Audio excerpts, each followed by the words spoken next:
This is a pre-visualization, or a pre-vis as it's called, of the boat chase sequence as it used to exist before it got trimmed down to its state now. The reason it got trimmed down was that this was deemed to be too long and too expensive.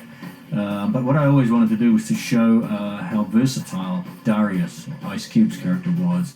He steals a boat, he takes off, and I wanted them to be in high-speed boats, twin 250 horsepower engines, 500 horsepower on these kind of Coast Guard boats.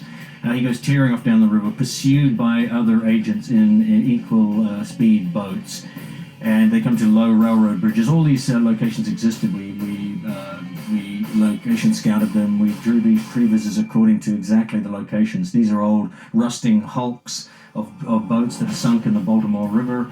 And so it featured, I also wanted to feature here Steele aiming, showing that he was a crack shot, a sniper, if you will, a very, very good, well-trained shooter. So he's aiming at this guy getting away. He shoots the engine, causing a fire on one of the outboards, but he's still got a 250 horsepower engine to keep propelling himself. He jams the Cube jams the steering, pulls the hose, kinks it to stop the fuel, and then makes a flamethrower out of it by just hooking it over the back and letting it go through the fire, creating a kind of flamethrower. Then he could go tearing along the river with a river of fire behind him. So we were going to set the river on fire and have boats go through it and one get destroyed and guys leap overboard and all that stuff. So that's what this represents.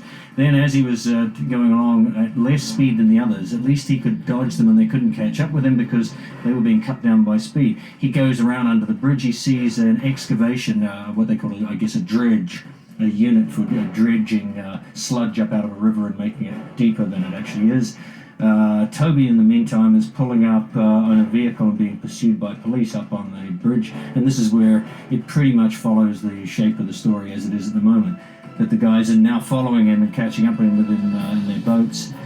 He's now spinning around under this bridge. He comes back and plays chicken with them, going straight at them until he can line up on the dredging unit and kind of use it as a ramp to ramp himself up onto the bridge and follow pretty much the stunt as it plays out in the movie at the moment.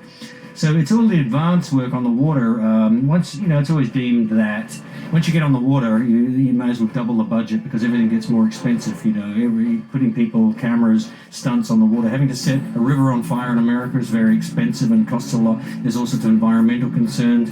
You can't just pour gasoline on water. You have to put propane jet units under the water and build a huge run. It was going to take weeks and it was going to cost a lot. So they cut it down because of budget concerns, and we now end up with a kind of much reduced version of it, but still it has all the tail-end impact that we always wanted from it.